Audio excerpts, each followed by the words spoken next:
The Utah 2004 cold case that shattered Salt Lake City began on a warm July morning when 7-year-old Lorie Hacking never returned from her jog at Memory Grove Park. Within hours, hundreds of volunteers flooded the canyons with flashlights and flyers, while helicopters circled overhead. Her husband Mark wept on camera, begging for her safe return. But investigators noticed something chilling. His story kept changing. First, he said she left at 6, then 7. His alibi cracked like thin ice under pressure. When police discovered Mark had bought a new mattress the day after Lorie vanished, the search took a darker turn. Then came the devastating truth that destroyed everything. Mark had been lying for years about medical school, about their future, about everything. Lorie had confronted him the night before she disappeared. 3 months later, her body was found buried under thousands of tons of garbage in a county landfill. But what drove a husband to murder the woman who trusted him most? Before we get into the story, drop a comment with your country and the time right now. The Utah 2004 cold case that shattered Salt Lake City began on a warm July morning when 7-year-old Lorie Hacking never returned from her jog at Memory Grove Park. Within hours, hundreds of volunteers flooded the canyons with flashlights and flyers, while helicopters circled overhead. Her husband Mark wept on camera, begging for her safe return. But investigators noticed something chilling. His story kept changing. First, he said she left at 6, then 7. His alibi cracked like thin ice under pressure. When police discovered Mark had bought a new mattress the day after Lorie vanished, the search took a darker turn. Then came the devastating truth that destroyed everything. Mark had been lying for years about medical school, about their future, about everything. Lorie had confronted him the night before she disappeared. 3 months later, her body was found buried under thousands of tons of garbage in a county landfill. But what drove a husband to murder the woman who trusted him most? Dawn was breaking over Salt Lake City on the 19th of July, 2004, painting the Wasatch Mountains in soft orange light. Lorie Hacking laced up her running shoes in the quiet apartment she shared with her husband Mark. At 27, she had the kind of smile that made strangers feel welcome and the gentle spirit that drew people to confide in her. This morning felt different somehow. The conversation from the night before still echoed in her mind. She stepped outside into the warm summer air, planning to jog through Memory Grove Park as she had countless times before. The tree-lined paths offered peace from the busy world. She never made it home. By mid-morning, Mark was pacing their apartment. He called Lorie's work when she didn't return. He called her friends. Then he called the police. His voice shook as he filed the missing person report, explaining that his wife had left for an early run and never came back. Within hours, the machinery of a massive search began to turn. The news spread through Salt Lake City like wildfire. Lorie Hacking was missing. By afternoon, Memory Grove Park swarmed with volunteers. They came from everywhere, co-workers from the brokerage where Lorie worked, members of their church, complete strangers who heard the story on local news. Everyone wanted to help find the young woman with the bright smile, whose face now stared back from hastily printed flyers. Search teams fanned out across the canyon trail. Helicopters thumped overhead, their rotors echoing off canyon walls. Police officers coordinated the effort, while volunteers distributed thousands of flyers bearing Lorie's photograph. Her dark hair and warm eyes looked out from telephone poles and storefront windows across the city. Marie, Lorie's mother, stood at the center of it all, organizing volunteers and answering endless questions from reporters. Her steady voice never wavered as she described her daughter's gentle nature and love for helping others. Mark appeared beside her, tears streaming down his face as he pleaded for Lorie's safe return. As the sun set on the first day, candlelight vigils flickered throughout the city. Hundreds gathered in parks and churches, holding flames against the darkness and praying for Lorie's safety. Hope still burned bright, but underneath, a cold current of fear was beginning to flow. The second day brought more volunteers, but also more questions. Police detective investigating the case noticed inconsistencies in Mark's story. First, he said Lorie left at 6 in the morning.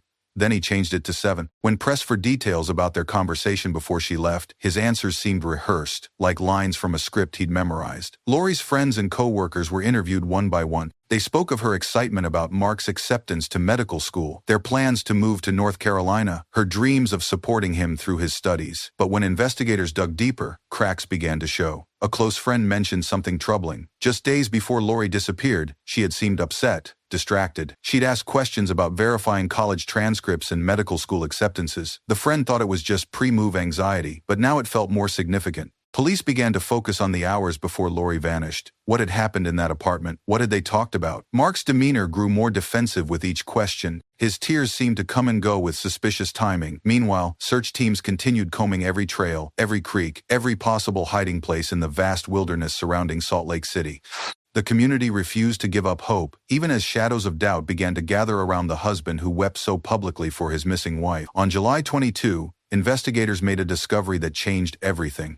Store receipts showed that Mark had purchased a new mattress on July 20, the day after Lorie disappeared. When questioned about it, Mark claimed their old mattress was uncomfortable and he wanted to surprise Lorie with a new one when she returned. The explanation rang hollow. Police obtained a search warrant for the apartment and the dumpster behind the mattress store. What they found in that dumpster made their blood run cold. A blood-stained mattress, knife, and other evidence that painted a picture no one wanted to see. The comfortable world where a loving husband grieved for his missing wife began to collapse. In its place emerged a darker reality where nothing was as it seemed. The mattress receipt became more than just a piece of paper. It was proof that Mark knew Lorie wasn't coming home. Investigators worked methodically, documenting each piece of evidence. The bloodstains would need testing, the timeline would need verification, but the net was tightening around Mark hacking, and everyone involved could feel it. As news of the mattress discovery leaked to the media, the community's hope began to shift toward dread. The vigils continued, but now they felt more like wakes. People still prayed for Lorie, but increasingly those prayers were for justice rather than rescue. Marie faced the cameras once again, but this time her steady voice cracked. The evidence was mounting against her son-in-law, the man she had welcomed into their family, the man who claimed to love her daughter. Behind her composed exterior, anger was building, anger at the lies, at the deception, at the growing certainty that Mark knew exactly where Lorie was. The hacking family gathered in Marie's living room, a circle of grief and confusion. Lorie's father sat in his chair, hands clasped tightly, struggling to understand how their family had been torn apart. Her brothers paced and whispered, their faces etched with disbelief and rage. Television crews camped outside their home, hungry for any comment, any sign of how the family was coping. Inside, meals went uneaten, and conversations died in mid-sentence. The house felt empty without Lorie's laughter, without her gentle presence that had always brought them together. As evening fell, they sat in silence, each lost in their own thoughts. The grandfather clock in the hallway marked each passing hour, a steady reminder that time was slipping away. Somewhere out there, Lorie was waiting to be found, but with each passing day, hope felt more and more like a luxury they could no longer afford. On July 24, the facade finally shattered completely. Mark had checked into a local hotel, claiming he needed space to grieve. But in the early morning hours, hotel staff found him running naked through the lobby, muttering incoherently about Lorie and medical school and lies that had spiraled beyond his control. Security cameras captured it all. A man completely divorced from reality, his carefully constructed world of deception finally collapsing under its own weight. Police arrived to find Mark in a psychiatric emergency, babbling about secrets and mistakes and things that could never be undone. The community watched in horror as news of Mark's breakdown spread. This wasn't the grieving husband they had seen on television. This was someone whose mind had snapped under pressure, someone who could no longer maintain the pretense of innocence. Mental health professionals were called in to evaluate Mark, but the damage was done. The mask had slipped, revealing something dark and disturbed underneath. Whatever had happened to Lorie, it was becoming clear that Mark knew the truth. His breakdown wasn't grief, it was guilt. As paramedics loaded Mark into an ambulance for psychiatric evaluation, investigators knew they were running out of time. The man who held the key to finding Lorie was losing his grip on reality. They needed answers before he retreated so far into madness that the truth died with his sanity. The investigation that followed Mark's breakdown uncovered a web of lies that stretched back years. University records confirmed what Lorie's friends had suspected: Mark had never graduated from college. He had never been accepted to medical school. The future he and Lorie had planned together was built on complete fiction. Credit card records and email accounts painted a picture of a man living in fantasy. Mark had been faking transcripts, forging acceptance letters, and spinning an elaborate tale about their upcoming move to North Carolina for his medical education. For months, Lorie had believed every word, but on the night of July 18, something had shattered the illusion. Phone records showed that Lorie had made several calls that evening, trying to verify Mark's medical school enrollment. When the truth finally emerged, the conversation that followed must have been devastating. Investigators pieced together those final hours. Lorie had confronted Mark with proof of his deception. She had demanded answers about their marriage, their future, everything she thought she knew about the man she had trusted with her life. And somewhere in that confrontation, Mark had made a choice that destroyed them both. The search for Lorie now took on a different urgency. This was no longer a rescue mission. It was a recovery operation, and everyone involved knew it. The question wasn't whether Lorie was alive, it was where Mark had hidden her body. August brought the grim reality of searching the Salt Lake County landfill. Investigators had followed the trail of evidence to its logical conclusion. If Mark had disposed of Lorie's body, the massive landfill was the most likely location. The search permit authorized crews to begin the heartbreaking work of sifting through thousands of tons of garbage. The landfill stretched for acres, a mountain of refuse from across the county. Somewhere in that maze of trash and decay, Lorie was waiting to be found. Specialized teams began the methodical process of excavation, working in brutal heat and overwhelming stench. Day after day, crews dug deeper into the landfill. The work was exhausting and soul-crushing, but no one gave up. Every shovelful of dirt brought them closer to finding Lorie and giving her family the closure they desperately needed. Marie visited the landfill site regularly, watching the crews work with determination that matched her own. She couldn't help with the digging, but she could bear witness. She could make sure that everyone knew Lorie was more than just another case file. She was a daughter, a friend, a young woman whose life had been stolen too soon. As August turned into September, the search continued. The community held its breath, waiting for news, praying for an end to the uncertainty that had consumed them for months. September brought deeper grief and fading hope. Another month had passed without answers, another 30 days of families eating dinner with an empty chair, of friends looking for Lorie's face in crowds and finding only strangers. The massive search effort had dwindled to a core group of investigators and a handful of dedicated volunteers who refused to give up. Marie attended support groups for families of missing persons, sitting in circles with other mothers and fathers who understood the particular torture of not knowing. They shared stories of sleepless nights and false alarms, of phone calls that might bring news and the crushing disappointment when they didn't. At the landfill, crews continued their methodical excavation.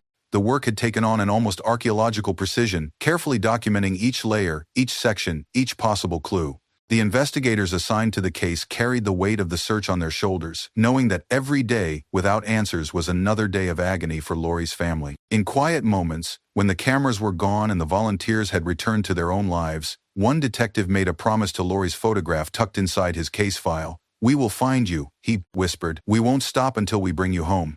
It was a vow that would sustain the investigation through the darkest days ahead. Mark's behavior in jail grew increasingly erratic as September wore on. Guards reported mood swings that ranged from catatonic silence to explosive anger. His family tried to visit, but Mark often refused to see them, retreating into a world where he didn't have to face the consequences of his actions. Prosecutors worked methodically to build their case, organizing evidence files and preparing witness testimony. They knew they had enough to charge Mark with murder, but they wanted to find Lorie's body first. Her family deserved that closure, and the case would be stronger with physical evidence. The prosecutor assigned to the case was a veteran who had seen too many domestic violence cases end in tragedy. But this one felt different. The premeditation, the elaborate lies, the callous disposal of Lorie's body. It spoke to a level of calculation that chilled even experienced investigators. During one brief jail visit, Mark broke his silence long enough to mutter to a fellow inmate, "It wasn't supposed to be this way." The words were overheard and reported, adding another piece to the puzzle of that terrible night. But Mark offered no details, no confession, no hint of where Lorie could be found. As September drew to a close, everyone involved in the case felt the weight of time passing. Somewhere in the vast expanse of the landfill, Lorie was waiting. The question was whether they would find her before winter made the search impossible. Late September brought a breakthrough that reinvigorated the exhausted search teams.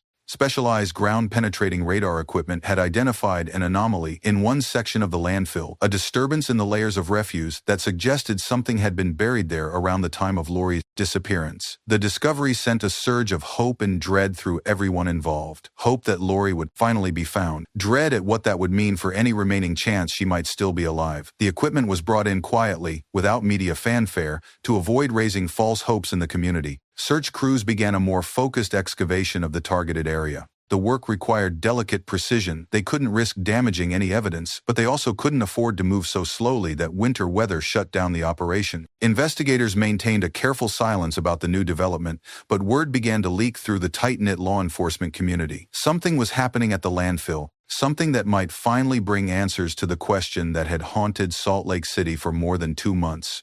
Marie sensed the change in atmosphere when she visited the search site. The crews moved with renewed purpose, their faces set with grim determination. She didn't ask questions she didn't need to. After months of uncertainty, she could feel that the end was near. The 1st of October 2004 dawned gray and cold over the Salt Lake County landfill. The specialized search teams had been working around the clock, carefully excavating the area identified by ground-penetrating radar. At approximately 2:30 p.m., a searcher's tool struck something that wasn't garbage.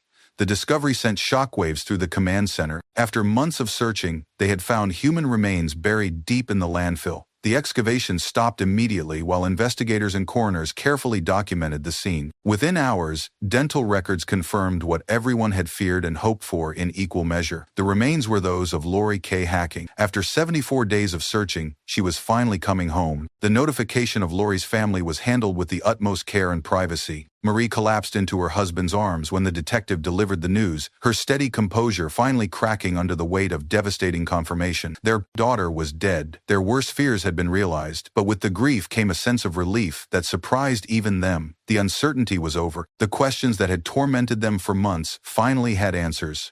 Lorie was no longer missing, she was found, and now the work of seeking justice could truly begin. That evening, as news of the discovery spread through Salt Lake City, the community prepared to mourn the young woman whose smile had touched so many lives. October 2 saw Salt Lake City transform into a city in mourning. Vigils sprang up spontaneously throughout the metro area as news of Lorie's discovery spread. Parks, churches, and community centers opened their doors for prayer services and remembrance gatherings. The media coverage took on a respectful, mournful tone. Local news anchors spoke in hushed voices about the young woman whose life had been cut short, whose body had been hidden away like garbage. National networks picked up the story, broadcasting Lorie's photo and story across the country. Churches throughout the valley opened their doors for special prayer services. Lorie's own congregation held a memorial that filled every pew and spilled into overflow areas. Friends shared memories of her kindness, her laughter, the way she made everyone feel important and heard. The brokerage where Lorie worked became an informal memorial site,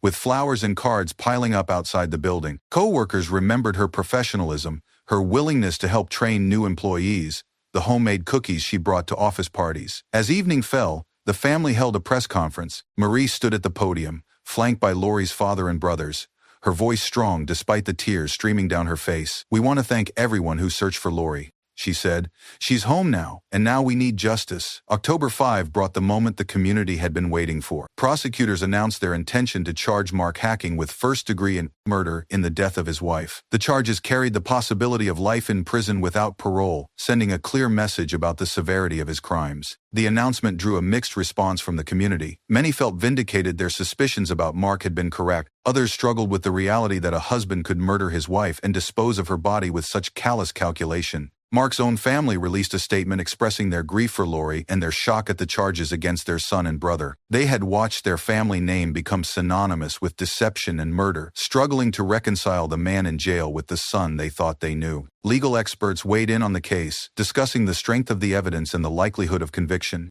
The blood evidence, the timeline, the lies about medical school, all of it painted a compelling picture of motive and opportunity. But Lorie's father struck a different tone when approached by reporters. "We don't want revenge," he said quietly.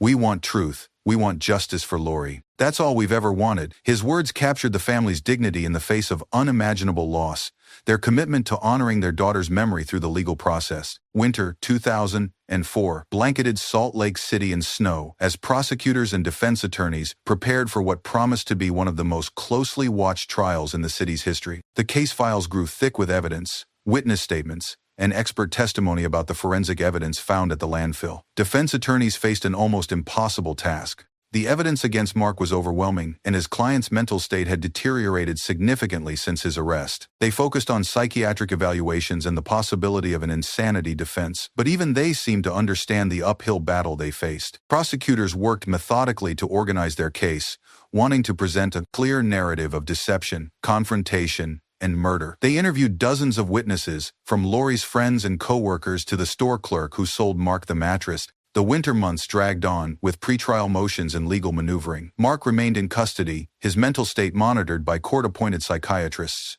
His family visited sporadically, struggling to balance their love for their son with their horror at his crimes. In her quiet moments, Marie often found herself praying for strength, not just for herself and her family, but for Mark's family as well. They were all victims of his choices, all struggling to understand how their lives had been shattered by one night of violence and years of lies. Early 2005 brought an unexpected development that would change everything. In April, rather than face a lengthy trial and possible death penalty, Mark Hacking decided to plead guilty to first-degree murder. The announcement sent shockwaves through the legal community and brought a mixture of relief and disappointment to those who had followed the case. The guilty plea meant there would be no trial, no opportunity for the community to hear all the evidence presented in open court. But it also meant that Lorie's family wouldn't have to endure months of testimony about their daughter's final moments, Marks wouldn't have to relive the trauma of her disappearance and death in excruciating detail. In his written confession, Mark finally admitted what everyone had suspected. He had shot Lorie after she confronted him about his lies regarding medical school. In a moment of rage and desperation, he had chosen murder over facing the consequences of his deception. The confession provided some answers, but raised other questions.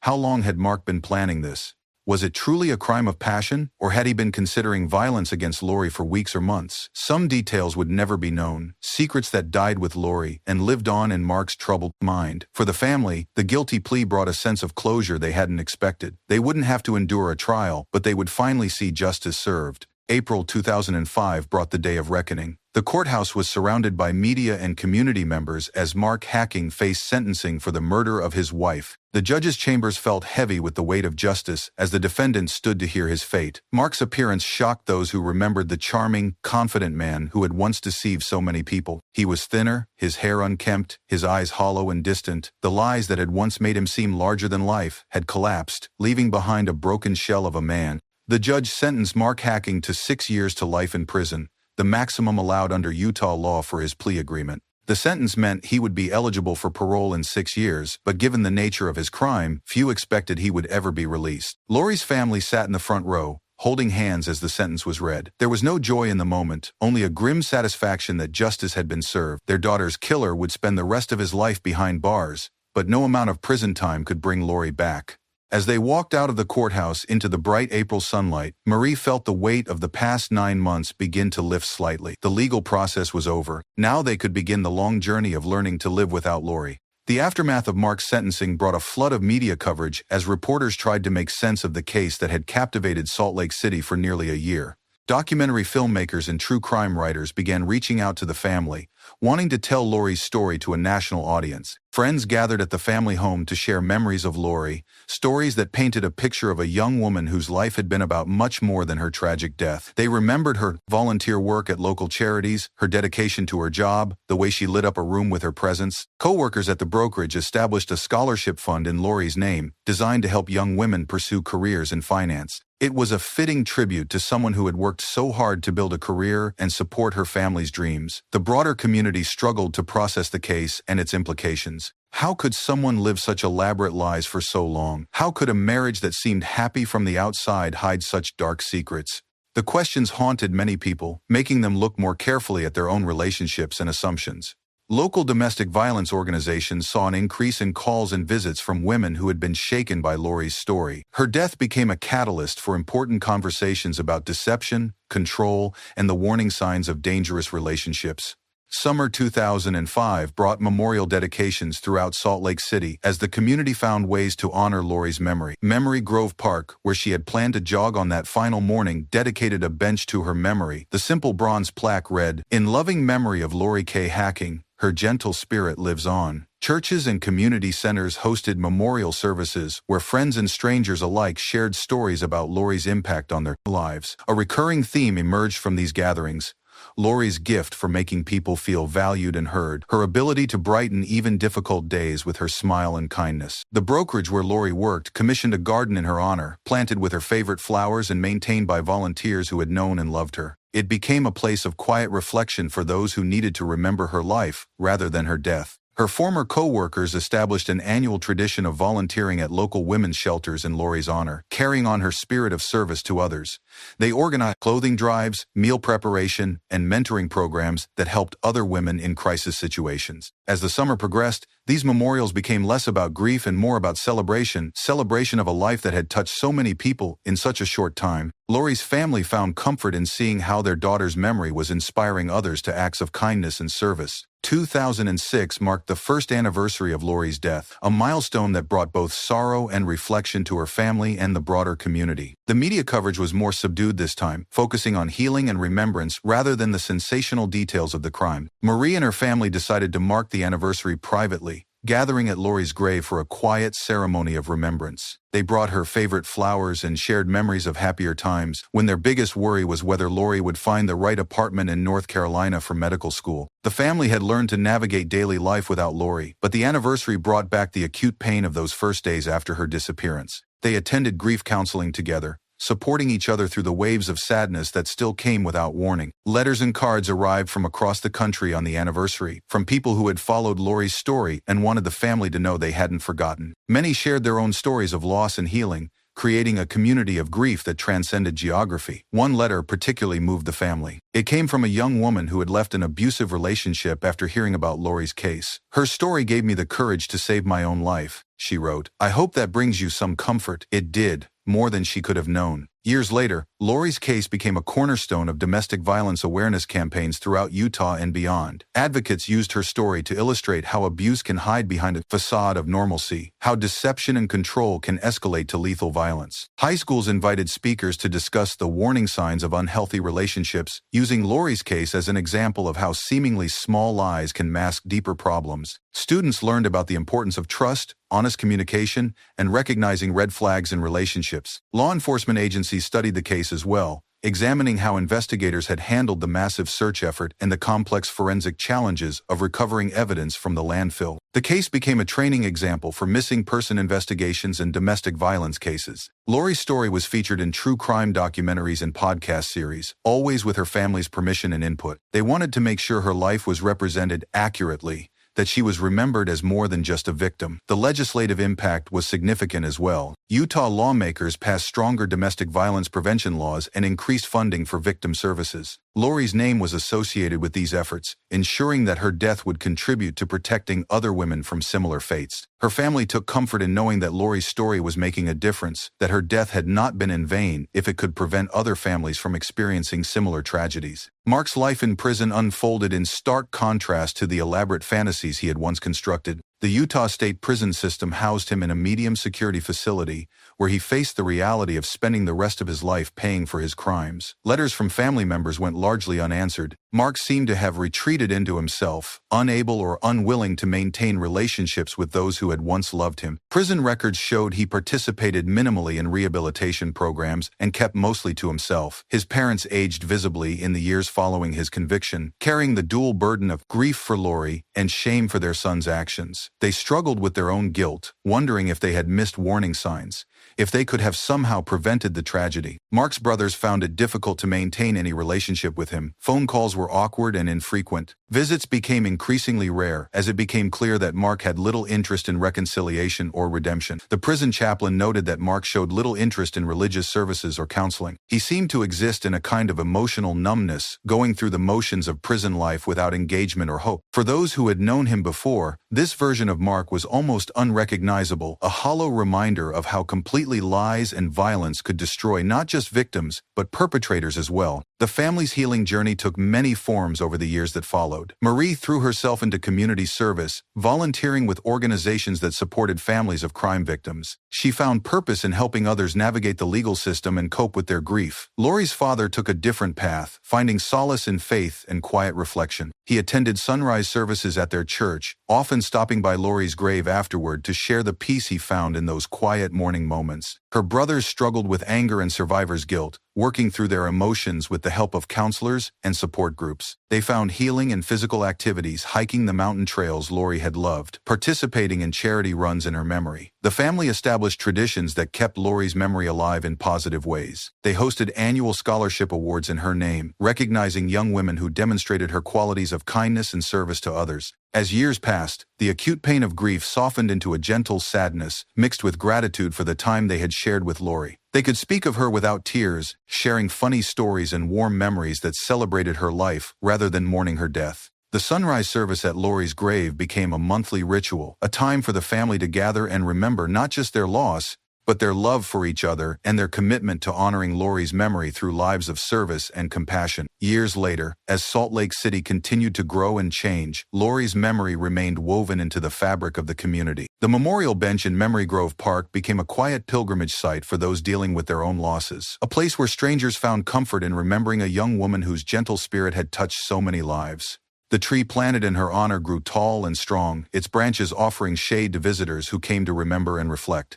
Each spring, it bloomed with white flowers that seemed to embody the hope and renewal that Lorie's family had found in the years since her death. Friends who had known Lorie continued to gather on significant dates: her birthday, the anniversary of her death, holidays when her absence was most keenly felt. These gatherings evolved from somber memorials into celebrations of life, friendship, and the enduring power of love to transcend even death. New residents of Salt Lake City learned Lorie's story from neighbors and community members who refused to let her memory fade. Her case became part of the city's collective memory, a reminder of both the fragility of life and the strength of community in the face of tragedy. The scholarship fund established in her name continued to grow, supported by annual fundraisers and donations from people who had never met Lorie but were moved by her story.